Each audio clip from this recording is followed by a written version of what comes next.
Y van a repetir después de mí: amado Señor, danos todo lo que nos une a ti. Quítanos todo lo que nos separa de ti. Líbranos de nuestro egoísmo. Y entréganos enteramente a ti. Que nunca se haga nuestra voluntad, sino siempre hágase la tuya. En nombre del Padre, del Hijo y del Espíritu Santo. Amén. El tema como tal le he querido poner clave para no caer en pecados del pasado. Vamos a ver la clave para que tú no caigas en pecados del pasado. Me imagino que todos aquí ya han tenido algún encuentro con el Señor. Y si han tenido un encuentro con el Señor y yo les empiezo a escarbar su pasado, pues me voy a encontrar tantita basurita, ¿no? Ahora, ¿cuál es el problema? Que ¿por qué después del encuentro con el Señor sigue habiendo mucha de esa basurita repitiéndose? ¿Cómo poder hacer para que los pecados del pasado cada vez caiga menos hasta llegar a un punto en donde no vuelva a caer en los pecados del pasado? ¿Qué hacer? Primero voy a hacer un sondeo. Me voy a basar evidentemente en la Sagrada Escritura. ¿Alguien me puede decir, levante la mano, ¿alguien me puede decir qué dice la Biblia, qué recomendación da la Biblia para no caer en los pecados del pasado? ¿Se le viene a alguien algún texto de la Biblia que diga, la Biblia dice esto para no volver a caer en los pecados del pasado? Levante la mano quien se le venga un texto. A ver. Mantenerse en oración. Mantenerse en oración, pero dígame el texto. Aquí Biblia. ¿A alguien se le viene un texto de la Biblia, de la Sagrada Escritura? A ver.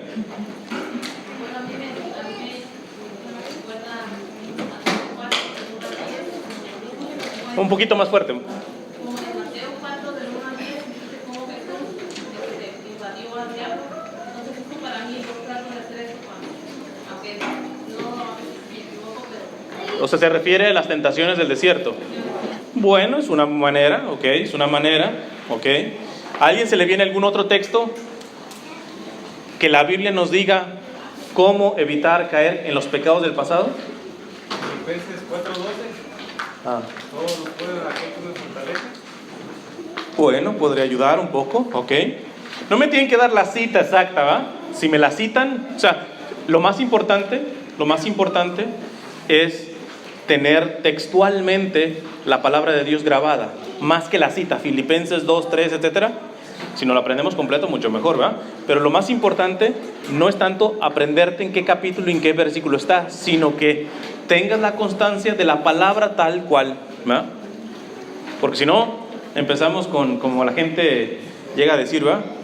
Como dice Dios en la Biblia, ayúdate que yo te ayudaré. Y yo digo, ¿dónde está eso? Yo le he buscado, tengo 34 años, desde los 15 estoy evangelizando, saquen la cuenta. O sea que ya yo creo que he leído bastante la Biblia de misa diaria, imagínense, y no me he encontrado esa frase. Y mucha gente cree que está en la Biblia. Dice Dios, ayúdate que yo te ayudaré. ¿Está en la Biblia? No. Entonces es importante grabar palabra de Dios, es muy importante, ¿verdad? Pero bueno, no los voy a retar mucho en esto. Vamos a entrar rapidito.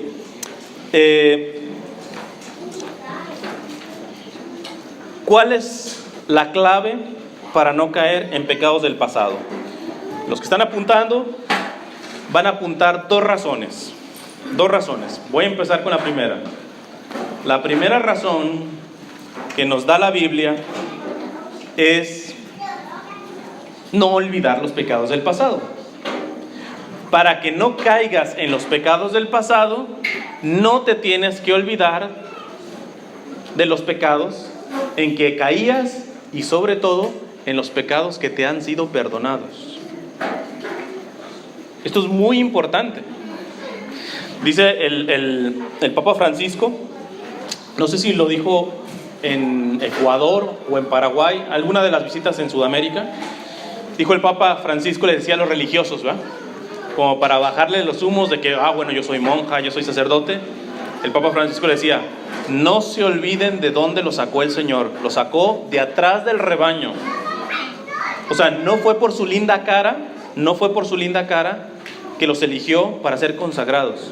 Y el día que ustedes se olviden que lo sacó desde atrás del rebaño, van a echar a perder su vida consagrada. La primera clave para no caer en los pecados del pasado es que no se te olvide de dónde te sacó Dios. No se te olvide. Una vez, se molestó un director de un ministerio porque iban a hacer como un evento y pone en Facebook. Iban a ir a un barrio un poco complicado y dice, ¿cuántos me van a acompañar para ir a evangelizar a los pecadores? Y yo le digo, ¿los pecadores? ¿Y tú qué eres? ¿Y tú qué eres? Y mucho eso pasa dentro de la iglesia. No, ya tuve mi encuentro con Dios y te sientes la divina garza envuelta en huevo, la mamá de Tarzán, y ves a los que pecaban los mismos pecados que tú, los ves así como de reojo. Eso es signo que se te olvidó de dónde te sacaron.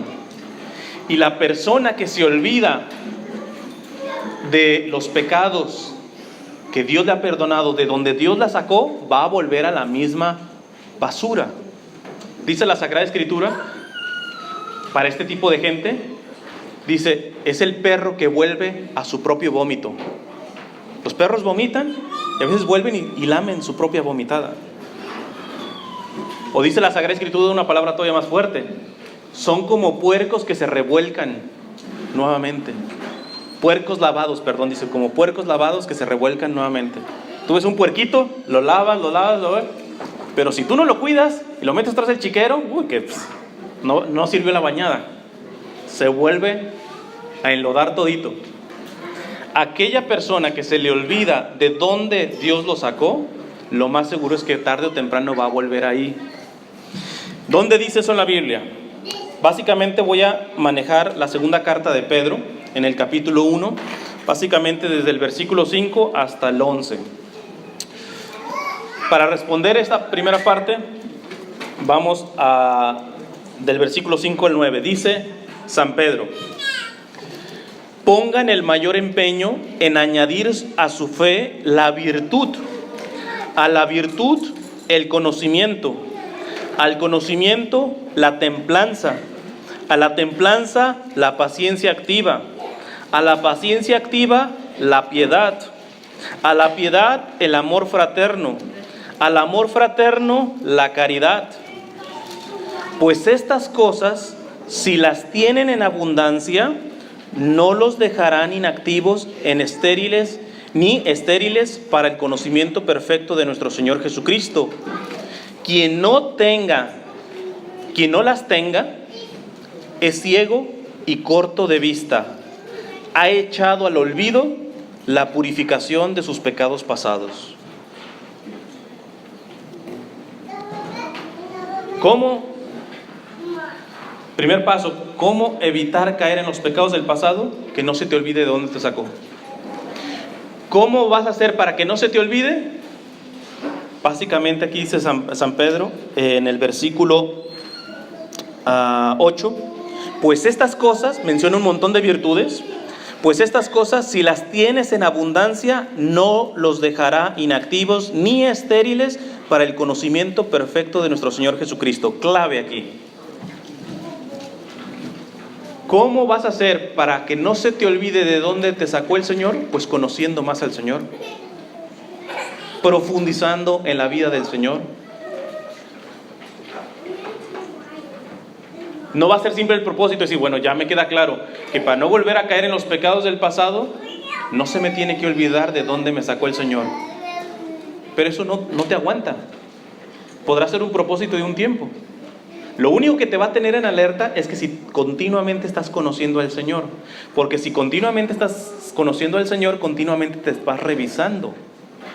Una práctica que tenía la iglesia, bueno, ahí todavía la tiene, aunque a veces ni siquiera los religiosos la practican, pero era el examen de conciencia del mediodía.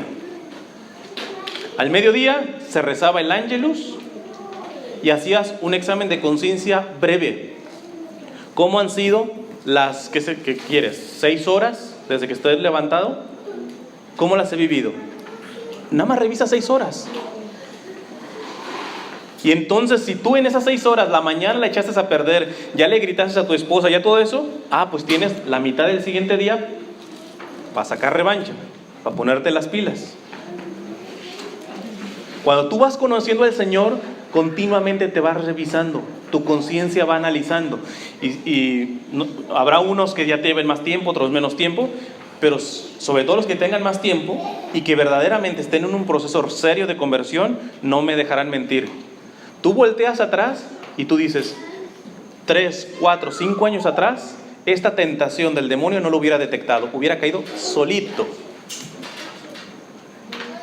Es decir, que el conocimiento de Dios te va abriendo los ojos. Ya no te hace tan tonto el demonio. Antes, sin conocer a Jesús, pues cualquier cosa que parecía bonita, ahí vas y nada, que era una mentira del demonio y caías. Nuevamente sintetizo. Primer paso, ¿cómo no caer en los pecados del pasado? Que no se te olvide los pecados del pasado, ¿no? Que no se te olvide de dónde te sacó el Señor. Y para que no se te olvide, ¿qué tienes que hacer? Conocer a Jesús. Con profundidad, conocerlo.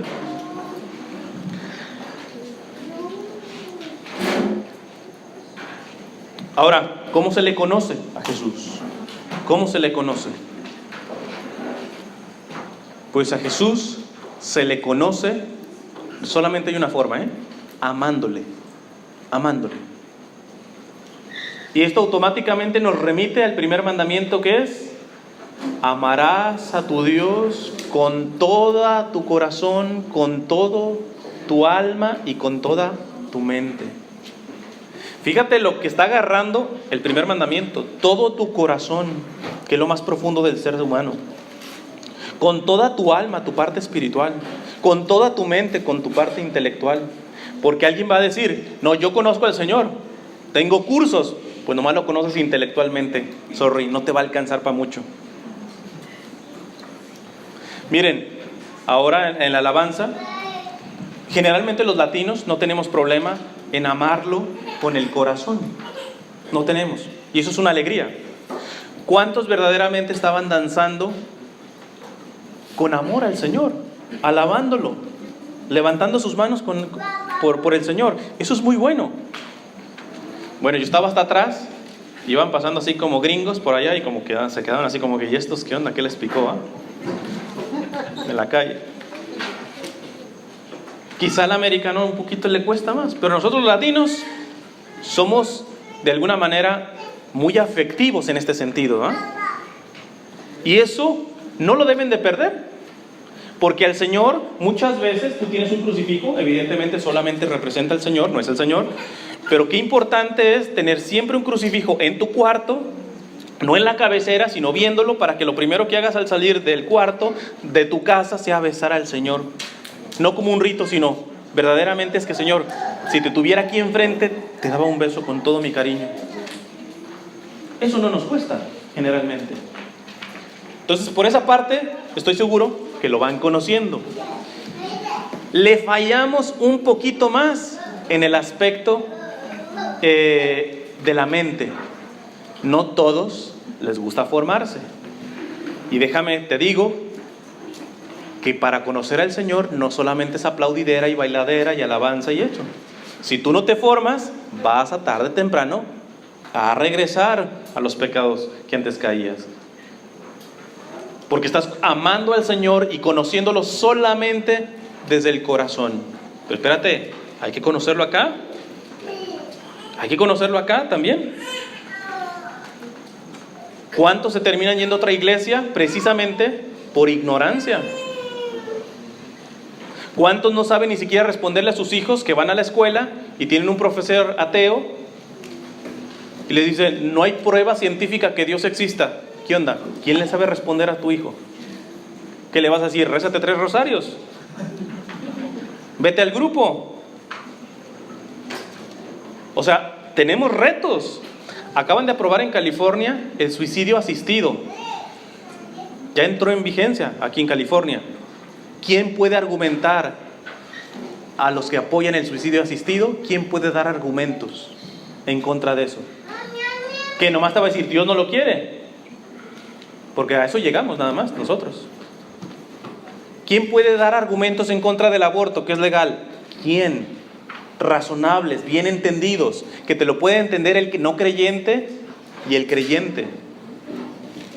O sea, hay un montón de temas que si tú no te formas, Jesús no está entrando a esa área de tu vida. Y por eso cada vez la sociedad está siendo una sociedad sin Cristo, porque los cristianos solamente nos conformamos en danzar, alabarle, etcétera, pero no lo amamos con nuestra cabeza. Nuevamente, qué bueno que tengas ese conocimiento de Dios a través de tus afectos. Se necesita amar al Señor con los afectos. Se necesita darle piropos al Señor también de vez en cuando. Pero se necesita también formarse. Y al revés, puede haber gente que diga, no, eso es sentimentalismo, etcétera, etcétera, solamente teología, etcétera. Tampoco le sirve a esa persona eso. Yo he conocido mucha gente, teólogos que han tenido estudios, etcétera, pero en el fondo no tienen fe. Les falta la humildad de poderle decir, Señor, te amo. No les puede salir ni siquiera de su boca eso, porque lo creen cursilería, etcétera. Y sobre todo, dice, conocerlo, sobre todo, también en el alma, espiritualmente. Yo me pregunto, ¿cuántos que danzan al Señor? ¿Cuántos que van entendiendo más las cosas del Señor? Pero de pronto viene una sequedad espiritual, viene la persecución, viene la calumnia dentro de tu propio grupo. Yo quiero ver cuántos de aquí se quedan en el grupo aun cuando se enteren que miembros del grupo están hablando mal de ti. No te va a alcanzar ni tu conocimiento ni mucho sentimentalismo. Aquí tienes que ya conocerlo espiritualmente, madurar espiritualmente. Síntesis de esto, de este primer punto. ¿Cómo no caer en los pecados del pasado? Que no se te olviden los pecados del pasado. Para que no se te olviden los pecados del pasado, a ver si van captando la cosa, ¿qué tienen que hacer? Conocer a Jesús. ¿Y cómo se le conoce? Amándolo. Pero solamente sentimentalmente, solamente con todo tu corazón, no. Con toda tu mente y con toda tu alma, con todo lo que eres. A Jesús lo tienes que conocer amándolo sentimentalmente, intelectualmente y espiritualmente. Si solamente estás en una área, tienes el peligro de volver atrás. Y por eso mucha gente se confunde. Pero si yo lo amaba y bailaba y todo eso, ¿por qué me está pasando esto, etcétera? Pues se le olvidaron las otras dos cosas.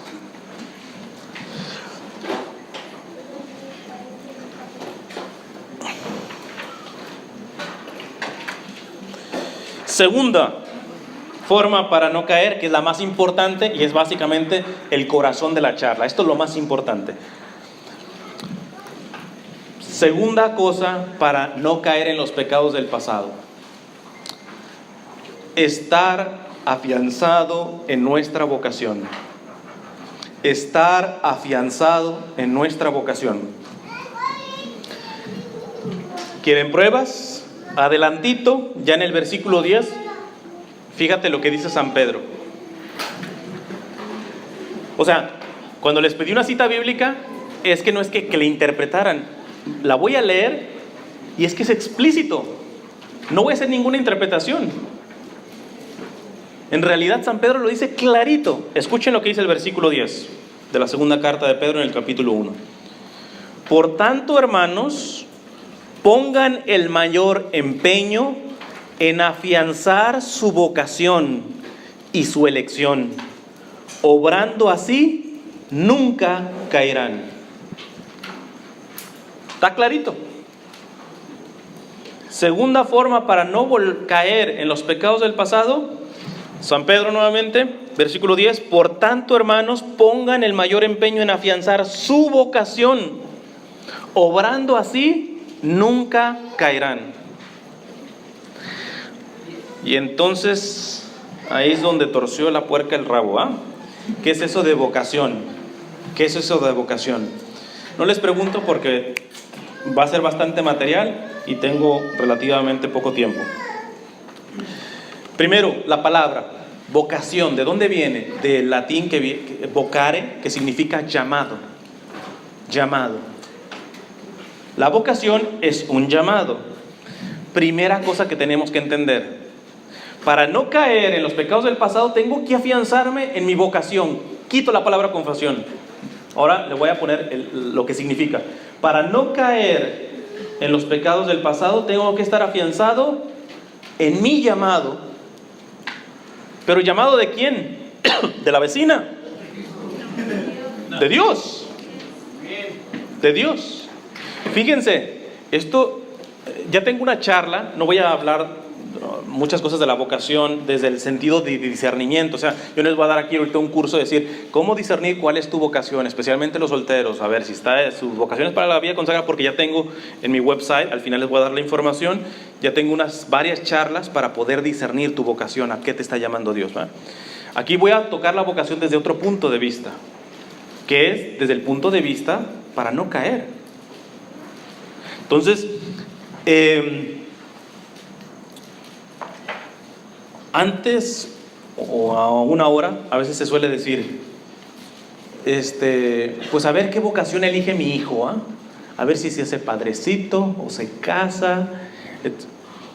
Elige. Primera noticia que te tienes que dar: nosotros no elegimos la vocación, nosotros le respondemos a la vocación que ya Dios tiene para nosotros. Nosotros descubrimos la vocación, y eso en todo, ¿eh? Un católico no tiene que estar buscando novia, no, porque la persona adecuada ya Dios la tiene. De hecho, hay una frase muy buena de un amigo, que creo que más de uno aquí lo conoce, Fray Nelson Medina. Él dice: yo a veces la mejor recomendación que le doy a las muchachas que andan buscando novios es: mija, no pierda tiempo con el que no es, porque no llega el que sí es.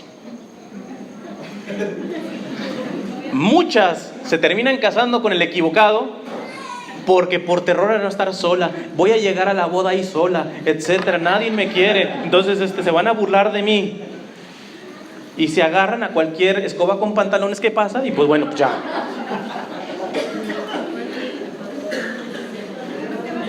La vocación no se elige, la vocación se descubre, porque si la vocación significa llamado, ya Dios llamó. Te toca descubrir: Señor, ¿a qué me has llamado? Eso te toca. No te toca decir: ay, pues a ver, de ti Marina, no tienes que hacer eso. Tienes que conocer al Señor y poco a poco se te abren los ojos y te dicen: es más, muchos que creen que su vocación es el matrimonio, si verdaderamente conocieran al Señor, si verdaderamente estuvieran buscando la voluntad de Dios, se darían cuenta que quizá no están llamados al matrimonio. Y viceversa. Pero con esto de elegir, espérate, esto, así no va la cosa. Yo le he puesto, hay 4 tipos de vocación para los que están apuntando. Vamos a revisar esos 4 tipos de vocación, porque tengo que estar afianzado en estas 4 vocaciones para no caer. Porque son las 4 maneras, de alguna manera, que Dios llama. Yo les he puesto el título, quizá algún otro predicador, algún teólogo, algún sacerdote lo subdivide diferente. En mi experiencia pastoral, yo he querido dividir esto así, en 4 tipos de vocación, 4 tipos de llamados. Que todos tenemos 4 tipos de llamados, que vas a revisar ahora para saber si estás afianzado en esos 4 tipos de vocaciones. Si estás trabajando en afianzar estos 4 tipos, vas bien, lo más seguro es que no vas a dar marcha atrás. Pero si no, pues ya sabes en qué le tienes que trabajar después de que termine la charla.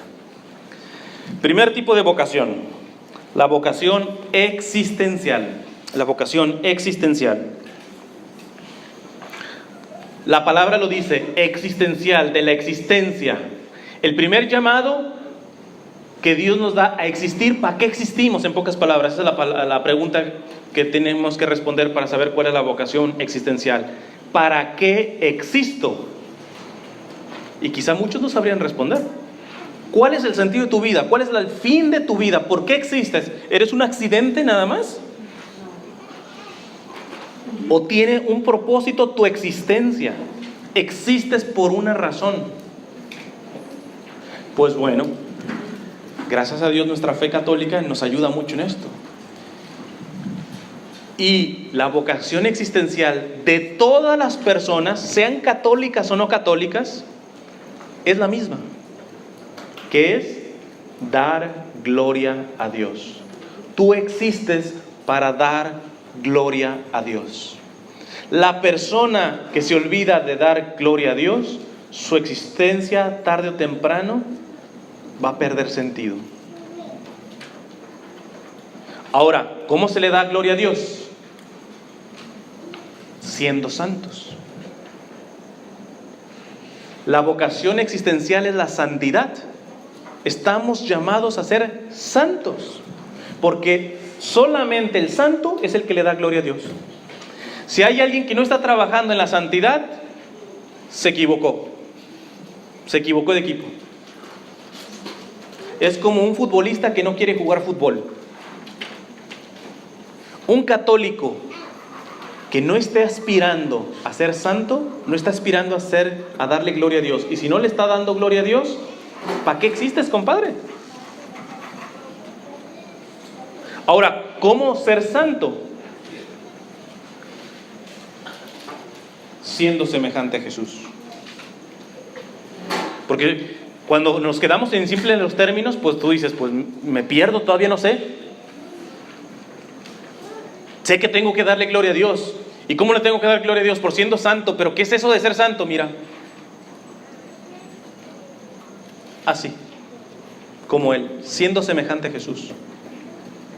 Este es el nivel al que tenemos que llegar. Podría hablar mucho de esto. Voy a tocar dos cositas de nuestro Señor para que te sirva para revisar tu vocación existencial. Si vemos a Jesús, podemos decir lo que decía San Benito, que fue el fundador de los benedictinos, de los monjes benedictinos. Ellos tienen una regla que se dice en latín, ora et labora. Ora et labora, que significa ora y trabaja. Ora y trabaja. Jesús es el mayor ejemplo de una persona que ora y trabaja. Cuidado con los que solamente oran y no trabajan. Cuidado con los que trabajan y no oran. ¿Tú quieres revisar si verdaderamente estás dando gloria a Dios? Revisa si eres santo. ¿Quieres revisar si eres santo? Aseméjate a Jesús. Revisa si te estás pareciendo a Jesús.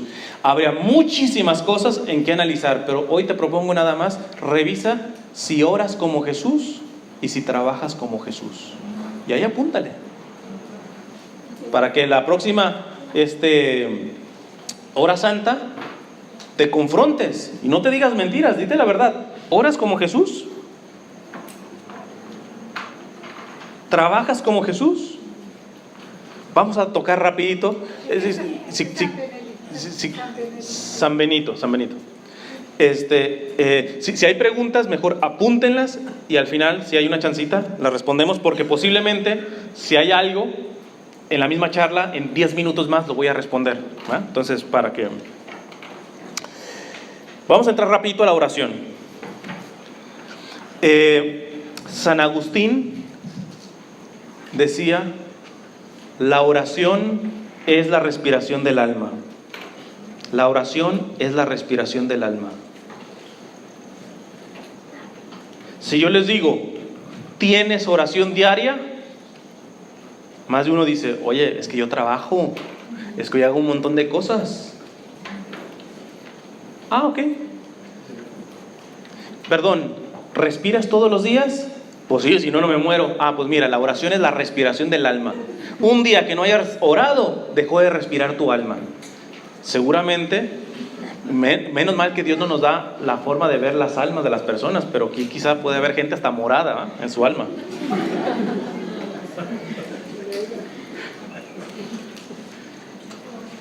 Si tú no oras todos los días, tu alma no está respirando todos los días.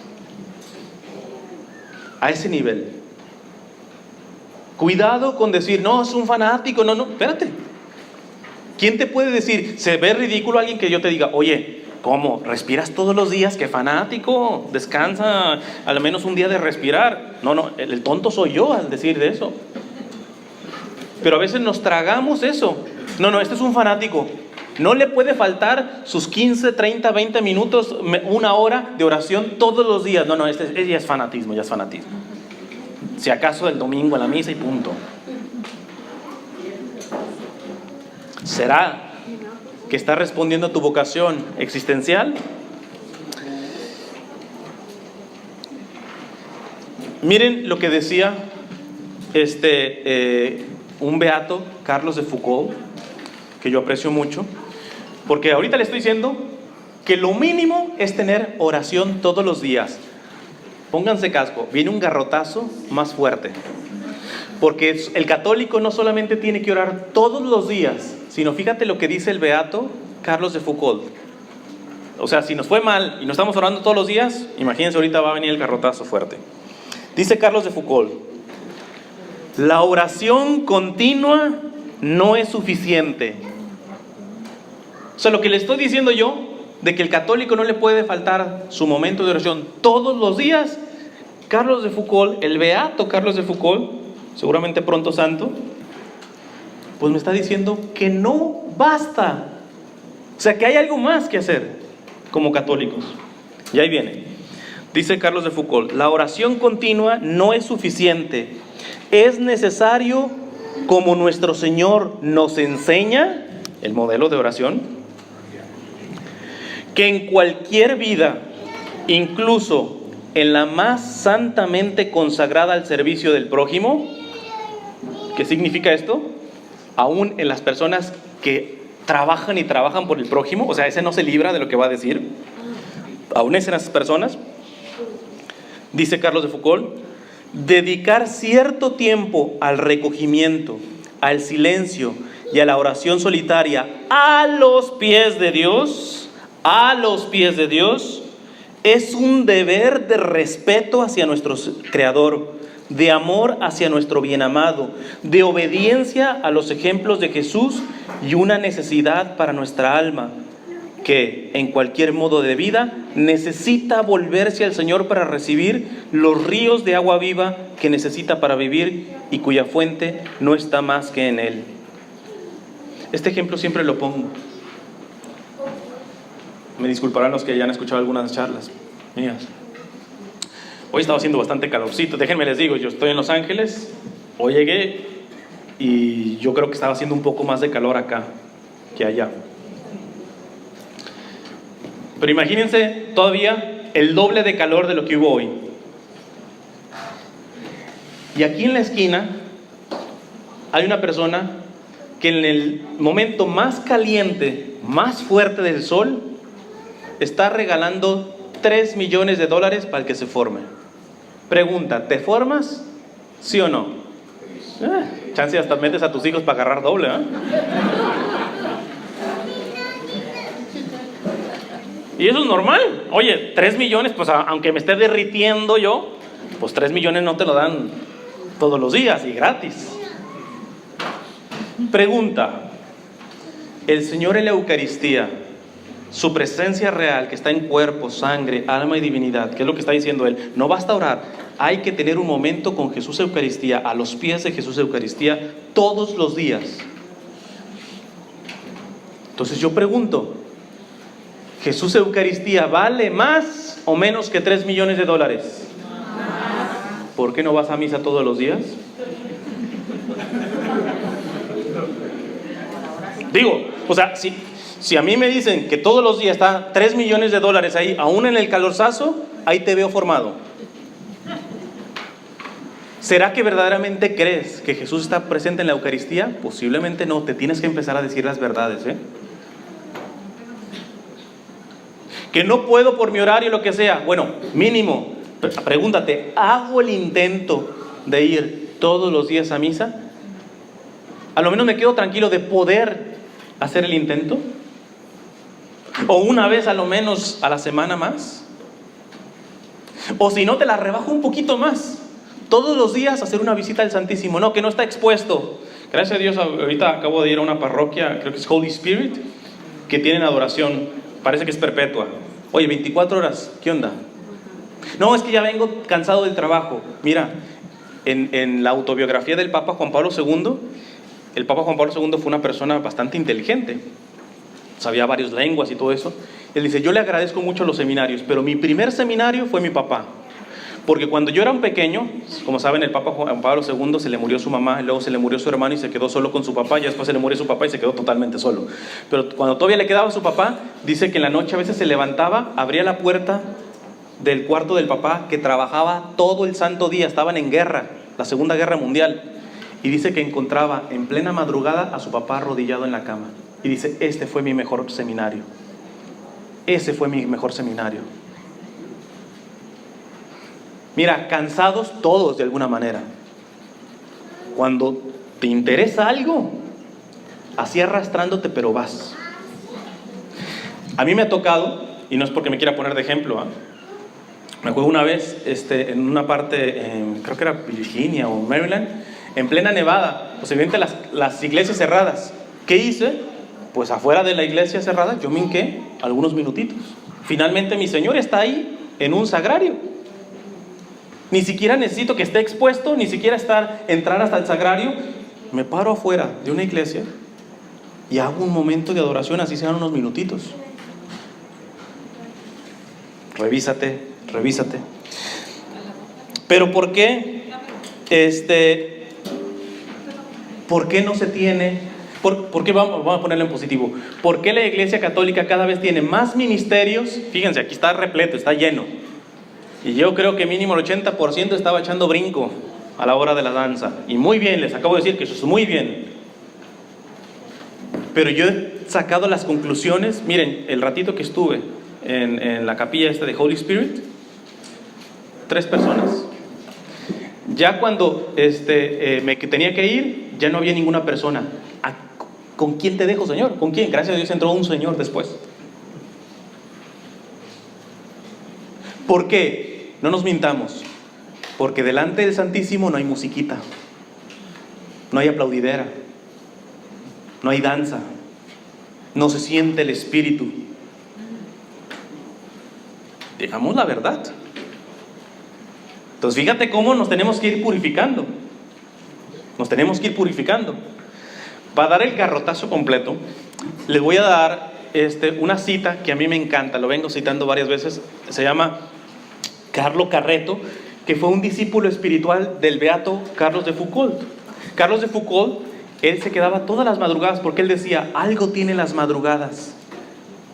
Porque si el ejemplo de oración es Jesús, y te vas al Evangelio, ¿qué dice? Y Jesús se fue toda la noche a orar, y estuvo toda la noche y la madrugada. Miren, yo no estoy diciendo que la noche y la madrugada, ya me doy con que tengan un momentito delante de Jesús de Eucaristía todos los días. Y si no, empieza de a poquito, un día sí, un día no. Ve tú, yo no voy a ponerte a decir qué tienes que hacer. Yo nomás te estoy diciendo que si tú no perseveras en la oración como perseveraba Jesús, vas a regresar tarde o temprano a los pecados del pasado. Miren lo que dice Carlos Carretto. Mucha atención con lo que voy a decir. Es más, lo voy a tratar de leer hasta despacito para que el garrotazo saque chipote, ¿verdad? Porque me van a decir si no es cierto lo que está diciendo él. ¿Por qué las personas, tantos ministerios llenos, etcétera, pero el sagrario vacío? Hay un mártir, San José María Robles, que él decía, Señor, ¿dónde estás más solo? ¿En el Calvario, donde tenías a lo menos a tu madre, a María Magdalena, a Juan el discípulo amado, a María la madre, la María de Cleofas? O sea, vamos a poner unos 5 o 6 personas que tenías ahí. Yo les pregunto, su parroquia en este momento, ¿cuántos tienen el sagrario en este momento?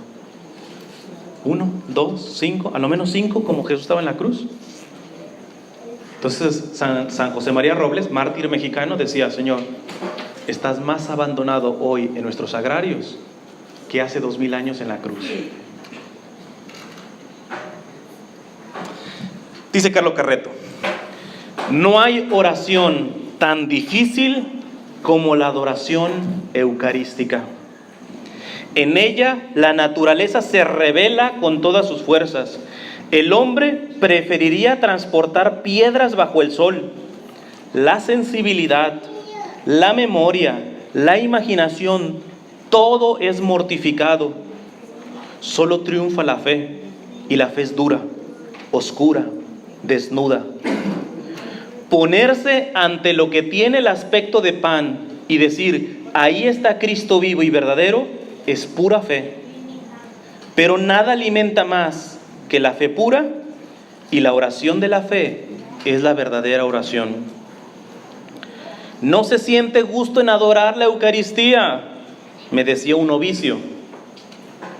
Pero es precisamente esa mortificación del gusto lo que hace sólida y verdadera la oración.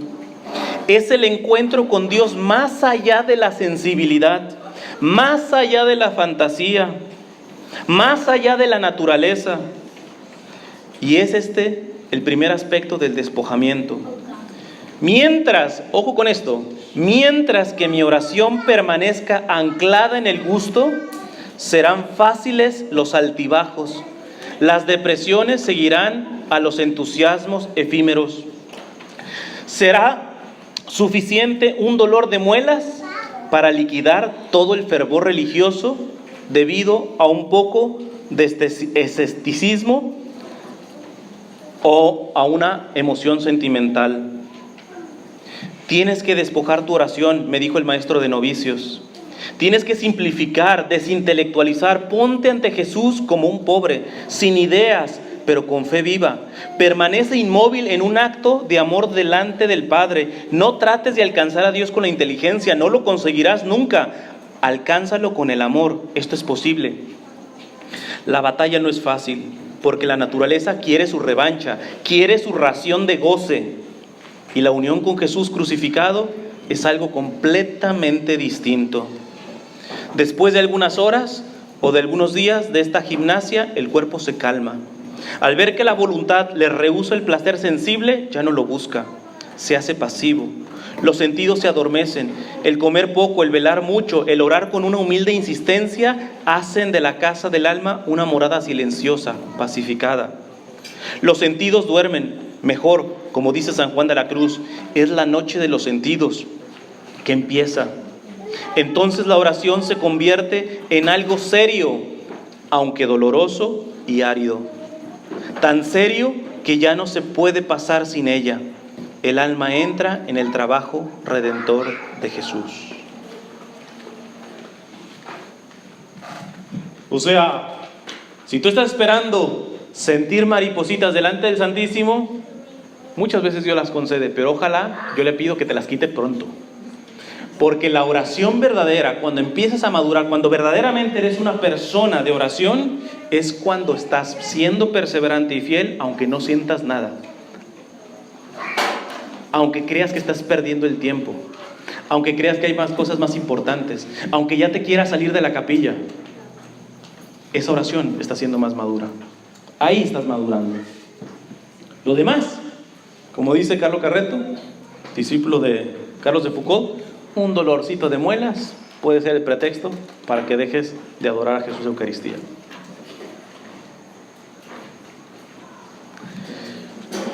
Y se me está yendo el tiempo. Entonces, algo importante, les acabo de decir también, yo no te voy a poner que si tienes que ir todos los días ya de un jalón, o tienes que ir de a poquito, cada quien se analiza. Lo que sí les digo es, cuidado con estar apuntando al otro. En esto de ser fieles en la oración todos los días y en la adoración eucarística todos los días, solamente toca revisarte tú, no andes revisando vidas ajenas. Por eso, tú analízate delante del Señor. Posiblemente una persona que está yendo pues ya a lo menos una vez más a misa, más que el domingo, o está yendo una vez a la semana a estar delante del Santísimo, pero de acuerdo a su situación, etcétera, pues apenas va creciendo en esa parte. Puede estar haciendo algo más que el que va 3 nada más, pero puede ser 4 o 5. Cada quien se revisa. Cada quien se revisa, porque a veces me salen las preguntas, oye, pero es que yo no tengo transporte, pero todo, y digo, usted revísese. Yo le puedo poner ejemplos. Su hijo está enfermo y no tiene transporte, ¿qué dice? Pues ni modo, no hay transporte, mijito, te aguantas porque no vamos a ir al hospital. O sea, como para unas cosas nosotros sí hacemos el esfuerzo. Poní en las redes sociales que me saqué un premio de un gimnasio que abre las 24 horas y todo eso por un mes. Entonces voy al gimnasio, yo tengo una lesión en la espalda, me ayuda mucho el vapor y el sauna y todo esto, y hacer ciertos ejercicios. Y tú ves personas, literalmente tú ves el gimnasio y el gimnasio no es rico, no se siente bien.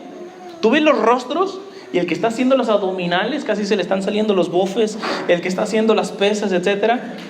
Y entonces entiendes por qué se dice no pain, no gain. Si no hay sufrimiento, si no hay dolor, no hay ganancia. Y yo digo, ¿y por qué no hacemos lo mismo a nivel espiritual? O sea, haces todo el sacrificio. Es más, estás en dieta y ahorita que saquen los tacos tú dices no, y sufres, y los demás comiendo sus taquitos y tú dices no, porque no pain, no gain. Y para la vida espiritual, dime en qué estás padeciendo para madurar espiritualmente. No. Por eso estamos todos bofos espiritualmente, sin condición física espiritual. Porque para todo, físico y para todo, quieres un carro y por muchas veces no sales los viernes, no sales con tus amigos para ahorrar. Eso es sacrificio. Para un carro, pues muy bien. Oye, y le negociamos 5, 10 minutos al Señor delante de su presencia eucarística. Saquen sus conclusiones.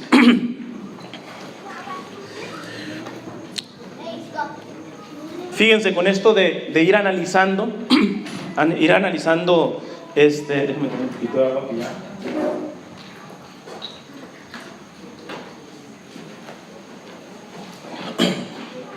Con esto de ir analizando cómo le vas a tomar en serio tu vida. Evidentemente yo entiendo que una persona que está trabajando 8 o más horas, pues le va a dar quizá un poquito menos. Por eso aquí va el garrotazo para los que todavía están solteros. Porque a quien mucho se le debe, mucho se le pedirá. ¿Y cómo puede ser posible que todavía no tengas responsabilidad, de decir que no tengas hijos, etcétera, y no le estés dando tiempo al Señor todos los días delante de la Eucaristía? Se te va a pedir cuentas el día que fallezcas. Es más, lo digo como de broma, pero casi siempre cuando voy a las capillas de adoración perpetua, casi siempre te encuentras a pura viejita. Pues es normal, pues ellas ya no trabajan, etcétera.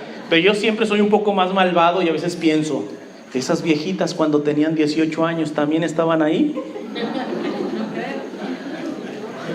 Digo, menos mal que su vejez la están entregando al Señor. Yo he conocido viejitas que siguen en las cosas del mundo, pobres de ellas, que alguien les avisa que ya van de salida.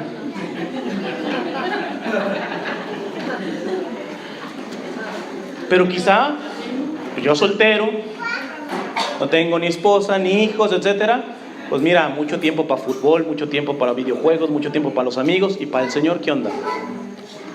Muchos papás que han tenido su conversión ya estando casados, y posiblemente aquí va a haber muchos, estarán de acuerdo conmigo.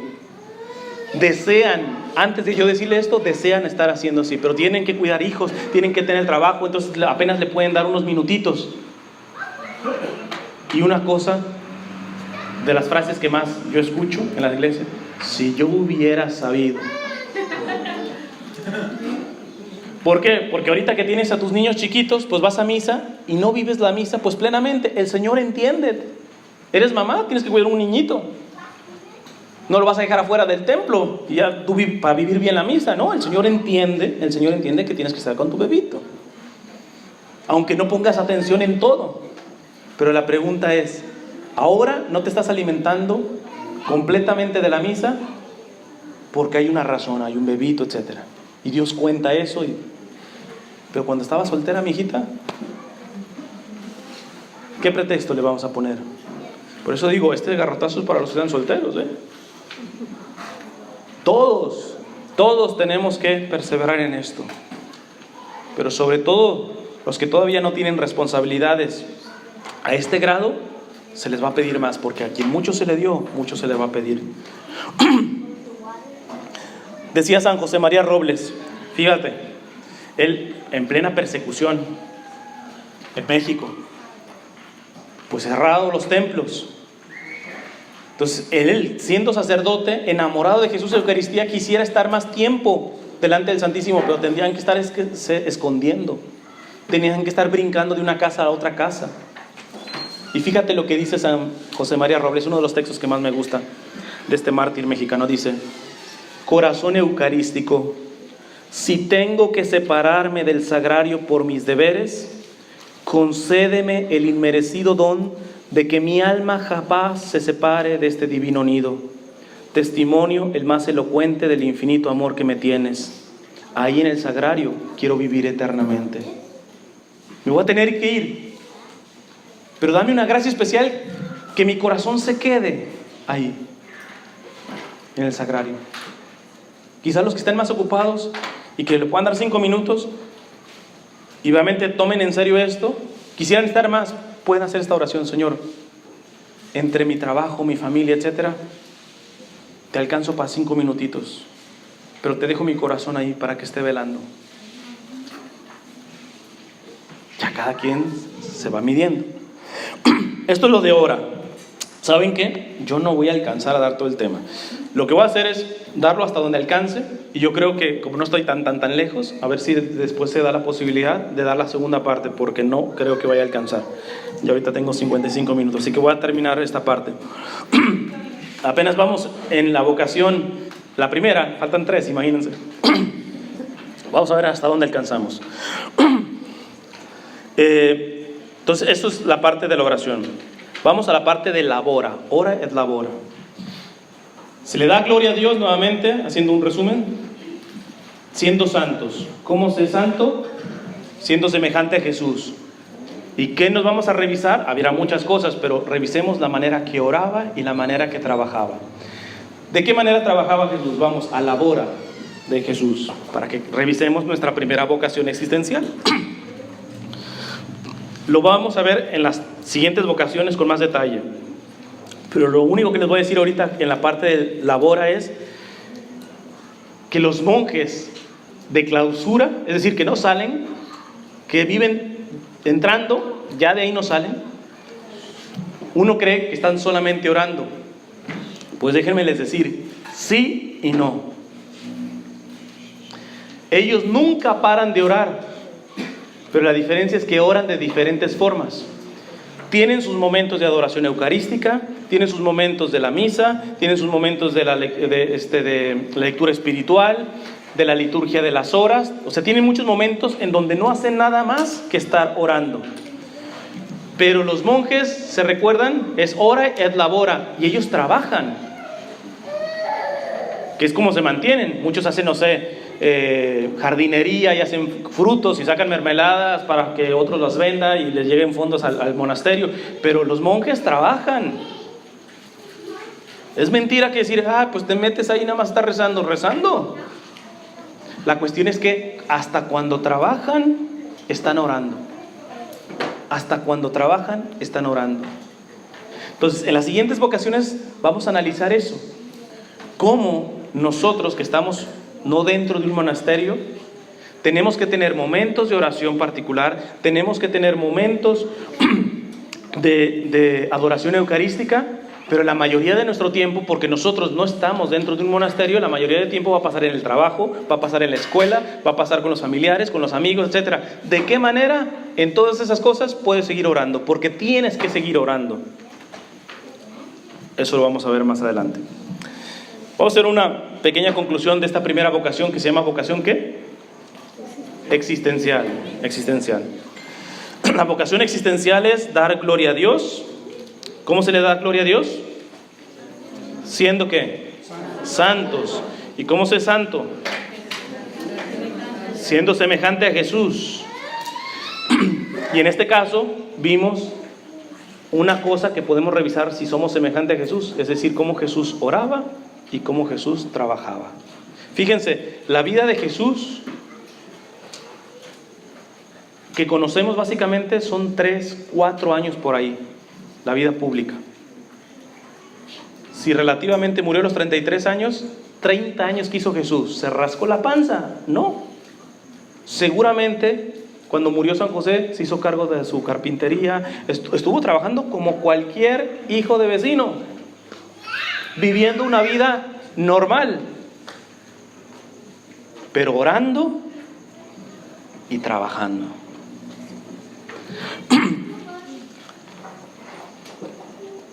Ahora, ¿para qué?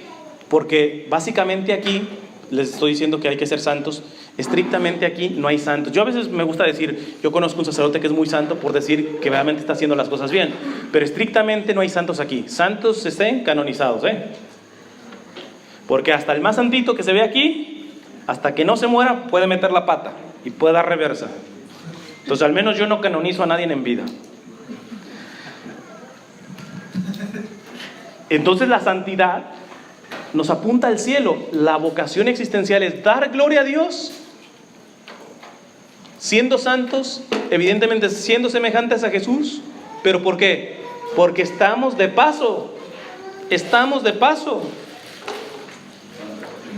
Aquí no es nuestra parada. Aquí es una escala. Nuestra finalidad es el cielo. ¿Cuántas personas piensan en eso cuando toman decisiones en su vida? Decía San Agustín: Señor, nos creaste para ti y nuestra alma estará inquieta hasta que no descanse en ti. De ti venimos, para ti tenemos que ir. Y si de ti venimos y al final no vamos a ti, nuestra vida no tuvo sentido. Nuestra vida no tuvo sentido. Ustedes aquí en San Diego están mucho más cerca de la frontera. Tú puedes ver quién verdaderamente es alguien que quiere cruzar. Seguramente los que quieren cruzar traen como 5 maletas, traen su mochila. ¿Seguro, No. Si acaso traen lo que traen puesto, pues imagínate, si quieres cruzar y traes todas tus maletas, pues el de la migra ni siquiera corre, te agarra así. Es decir, un migrante que no se quiere quedar en México porque sabe que México no es su país, su punto es llegar a los Estados Unidos, va con equipaje ligero, ligerito. Y ahí es una cosa que uno se tiene que revisar. Porque ¿cuántas personas quieren ir al cielo? Levanten la mano. Ok, ¿puedo comenzar a hacer una oración para que se mueran ahorita? Ya así como que... Yo no me los imagino en un avión que el piloto les diga, el avión se va a estrellar. Y tú digas, bendito Señor, ya voy a ir contigo, etcétera. No, te los aseguro que empiezas a rezar el rosario, te persinas, te avientas agua bendita, haces todo lo posible. Y tú dices, ¿y esta persona realmente se querrá morir? Porque déjenme les digo, para ir al cielo, adivinen qué, se tienen que morir. Yo no entiendo un católico que le tiene pavor a la muerte. Otro garrotazo más, hablando de la Eucaristía. El cielo, ¿cuántos años son? 5, 10, 20, ¿cuántos años? Eternidad. Eso significa que nunca va a acabar. Explíquenmela, explíquenmela. ¿Cómo me están diciendo que ustedes quieren estar toda la eternidad con Dios y no puede estar 5 minutos con Dios aquí en su presencia eucarística? Explíquenme esa.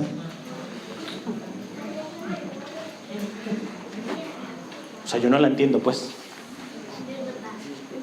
¿Cómo es posiblemente que quieres la eternidad con Él y no estés ni siquiera unos minutos con Él todos los días?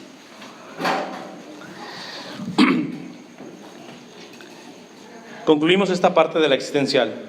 Quien afianza su vocación existencial no caerá en los pecados del pasado, porque al final, como sabe que su meta es darle gloria a Dios, y lo único que le puede impedir darle gloria a Dios es el pecado, la persona que está afianzado en su vocación existencial le empieza a responder a las tentaciones como un santo que yo aprecio mucho, San Juan de Ávila, le respondía. Decía San Juan de Ávila: antes quiero entrar en el infierno por Cristo que en el cielo ofendiéndolo, si eso se pudiera pasar. Es imposible que tú vayas al infierno por amor a Cristo, es totalmente... Pero Él lo está poniendo para que te imagines. Él prefiere, por amor a Cristo, irse al infierno que estar en el cielo ofendiéndolo a Él, para que sacuda nuestra mente. Es un absurdo, esto evidentemente no pasa. Pero la persona que está madurando en su vocación existencial, ¿por qué no da marcha atrás? ¿Por qué no cae en los pecados del pasado? Porque cuando le vienen los pecados, las tentaciones del pasado, le dice: ¿sabes qué? Yo prefiero antes irme al infierno por amor a Cristo que al cielo ofendiéndolo. Le pones el freno. Le pones el freno. Como no me queda tiempo, les digo nada más rapidita la esencial y ya pues será para otra ocasión si puedo darle las otras dos tipos de vocaciones.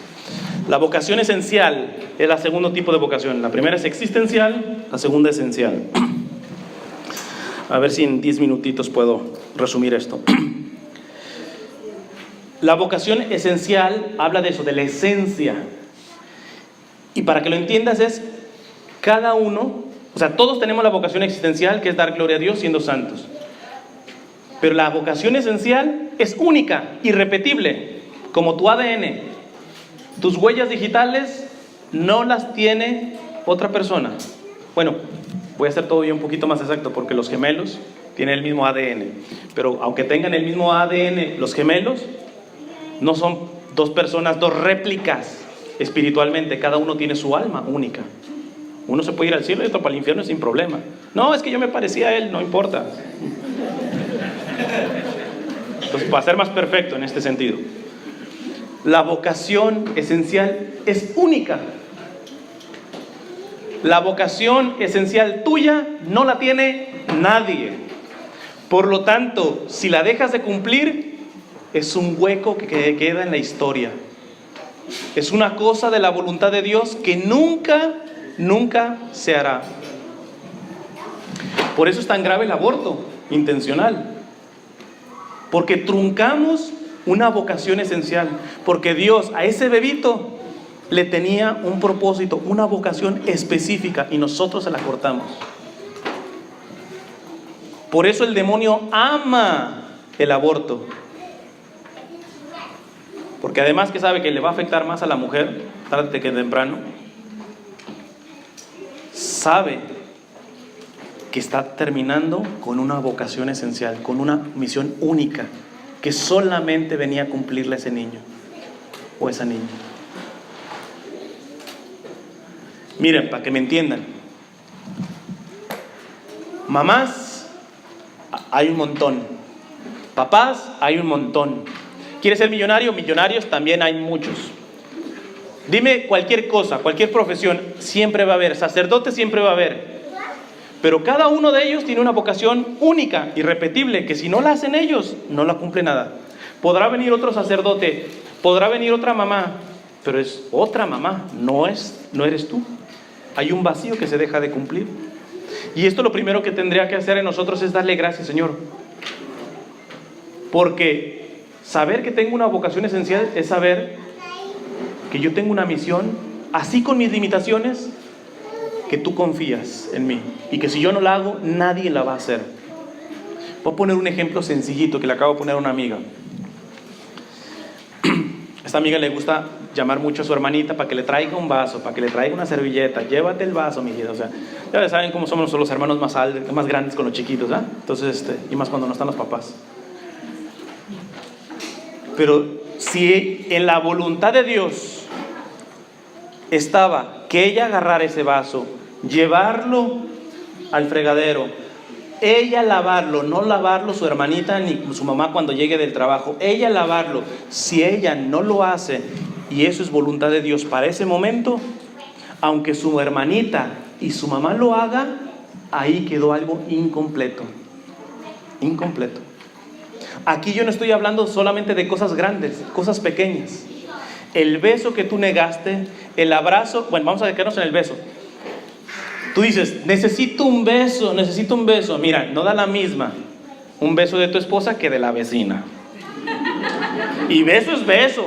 Si yo te puedo decir, pues es beso, pues si quieres el beso, pero no da la misma. No da la misma. Puedes decir, sí, me besaron en este momento, pero yo quería a mi esposa y fue la vecina. Es decir, que el beso en ese momento histórico de la esposa, al no haberlo dado, nunca más lo va a dar. Ya le dará la siguiente hora, pero la siguiente hora es otro momento histórico. ¿Qué te quiero decir con esto? La vocación esencial hay que empezar a revisar cada momento de la vida, porque cada momento tiene su propósito. Así sea barrer, así sea trapear. Un ejemplo que pongo para que entiendan esto de la vocación esencial. Teresa del Niño Jesús, Santa Teresa del Niño Jesús o Teresa de Lisieux. Ella quería ser carmelita descalza, que es lo que llamamos vocación personal, que ya lo explicaré, pues espero que en una segunda ocasión. Y ella entra y en sus cartas y en sus escritos pone, cuando ya hace sus votos y todo como religiosa, dice, ya me siento por fin madre, esposa, hija, estoy feliz. Pero no sé qué me pasa. Quiero ser sacerdote, mártir, profeta. Quisiera tener todos los tipos de martirio. Quisiera ser misionera. De hecho, es ahora patrona de las misiones y no salió de un convento. Y ella dice, ¿por qué? Y ella descubrió su vocación esencial en las cartas de San Pablo, cuando San Pablo dice que nosotros somos el cuerpo místico de Jesús. Y dice, la mano no se pone envidiosa, decir, pues yo no soy pie. Cada uno tiene su función. Tiene su función. Y entonces ella dice, por fin he entendido mi vocación. No dice vocación esencial, pero estaba encontrando su vocación esencial. Dice, por fin encontré mi vocación. En el corazón de mi madre, la iglesia, yo seré el amor. Así lo podré ser todo. Ella se identificó con el corazón. Porque dice, como quisiera llegar a todos, quisiera ser misionera, quisiera ser sacerdote, quisiera ser profeta, quisiera seguir siendo carmelita descalza, quisiera hacer todo. ¿Cuál es el órgano que llega a todos los lados? El corazón, porque avienta la sangre a todos lados. Entonces ella se dio cuenta que estaba haciendo el corazón, su vocación esencial, el amor, cuando se conectaba con todos sus miembros. ¿De qué manera? Ella tuvo una enfermedad muy grave y ella decía, cuando tenía un cansancio, dice, Señor, esto yo lo ofrezco por algún misionero que está en un lugar de persecución también cansado, irrigando sangre. Les pongo otro ejemplito rapidito de vocación esencial. Quizá muchos la conozcan, la hermana Glenda. Una vez me contaba la hermana Glenda que ella, cuando se dio cuenta que quería ser religiosa, pues le escribió a un montón de congregaciones, carmelita, franciscanas, de todo. Pero el Señor le mostró, dice, más allá de entrar en X congregación, elegí la congregación que elegí porque el Señor me mostró que tenía que yo ser consolación, su vocación esencial. Es decir, así sea como religiosa, ella es psicóloga y ella se lamenta mucho y dice, yo tengo estudios de psicología, yo tendría que estar en un consultorio y el Señor me saca con una guitarrita. Pues eso es lo que quiere el Señor, pero así sea una guitarrita, yo tengo que consolar. Y el día que ella no pueda tocar más y esté en un consultorio, yo tengo que consolar la esencia. Ya todo lo que va a hacer tiene que ser consolación. Entonces, cuando tú encuentras tu vocación esencial, así estés en tu oficina, en tu casa, con tus amigos, siempre estás llevando esa vocación, estás respondiendo a esa vocación. Es lo único que tienes que no lo tiene nadie, ese tipo de vocación.